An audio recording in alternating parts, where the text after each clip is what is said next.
Terrible town. It took 2 days to get to Springfield. The sea town was beautiful, the sandy beaches were clean and lovely, the blue sea looked warm and full of life, but there was no time for fun or fishing. Denza was still missing. She might be here, she might still be the miner's captive, unless he had sold her. I have never seen anything like this, Lump wrote.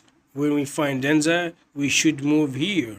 Ari agreed. Springfield looked like a perfect town, but he did not feel comfortable here. There is something wrong about this place, he said to his friend. Do you feel it? Lump shrugged. Glomin did not feel very much of anything. They were not very sensitive persons. Yardem led the way. His black horse was in front. It seemed like he knew where he was going. Have you been here before? Ari asked. No.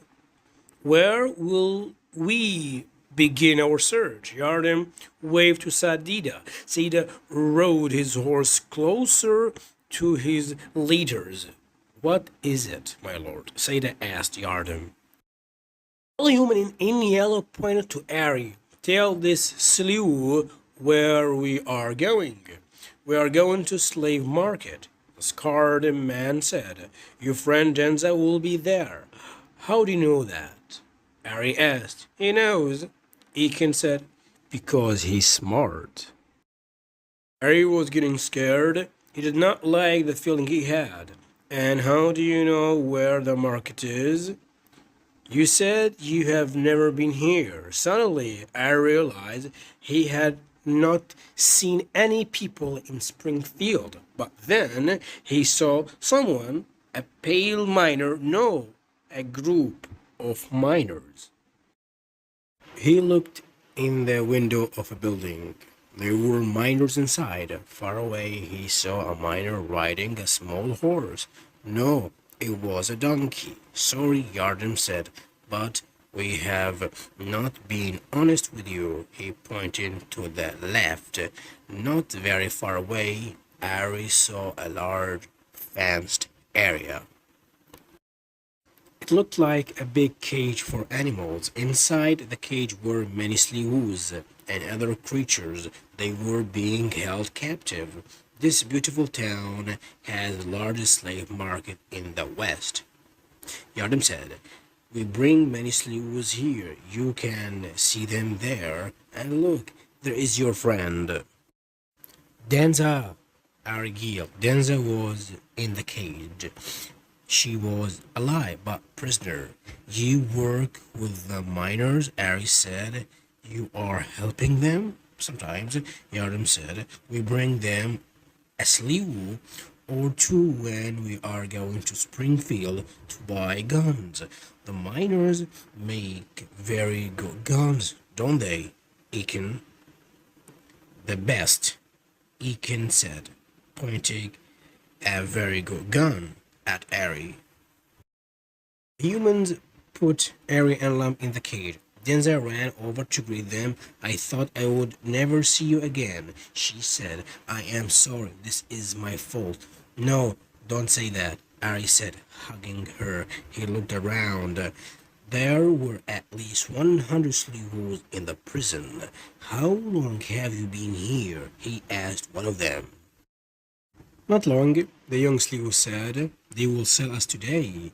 Who are they going to sell us to? We don't know. By the way, my name is Ked. My brother Hakan is over there. Ked pointed to a small boy slew. Hakan did not look well. He looked sick.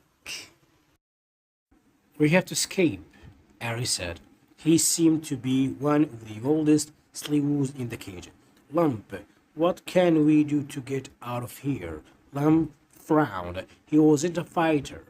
He did not have any ideas. But then he watched one of the miners walk over to a donkey. The miner did something, but Ari did not see. Lump took out his notebook and wrote a note. It is getting dark, he wrote. He drew a picture of a donkey and smiled. We will wait until it is late at night. Ari and Yinza read the note. They did not understand. Lump drew a picture of a donkey. He pointed to his picture of the donkey. Ari looked over at the real donkeys. One of them was wearing a small leather bag. Do the guards keep the keys to the cage in the bag? Ari wondered.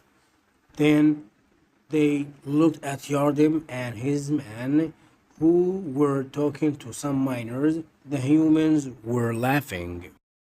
The miners were paying money to Yardim. Then Sadida took out the crown. The miners were impressed by the expensive gold crown. They gave money for it too. He lied about everything. Denza said, he stole that crown like he stole me. Yardim looked in her direction as if he had heard her. He smiled. Denza spit on the ground. Later that night, the humans were gone. They had taken their money and left. All the slaves were on the ground sleeping. The miners had gone to their homes, except for a few guards. Most of the guards were drinking and playing a card game. A few of their donkeys were standing around near the cage. The donkeys were not tied down. They were free to walk around. When everything was quiet, Lump tapped Ari on the shoulder.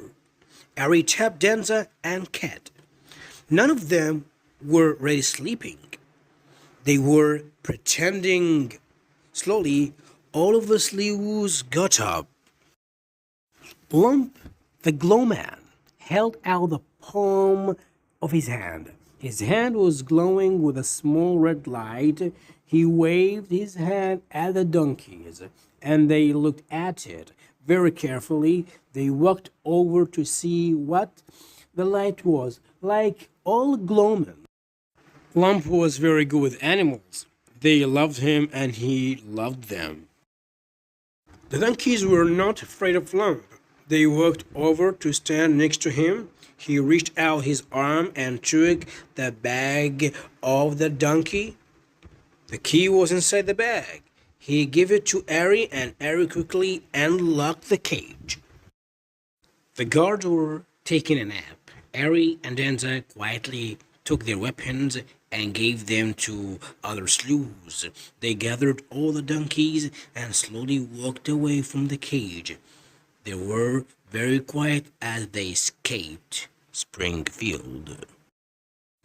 Tomorrow they would take the long way around hillside and then would return to Bird's Field. Ari, Denza, and Lamp would tell the others what had happened. Then they would take back the other kidnapped slaves to their towns too. Soon all of the slave towns would unite. Soon they would join together to create an army. They would fight the miners and the humans too if they saw any. The ancient slaves had learned two important lessons. The war is a very scary place, and never trust a human.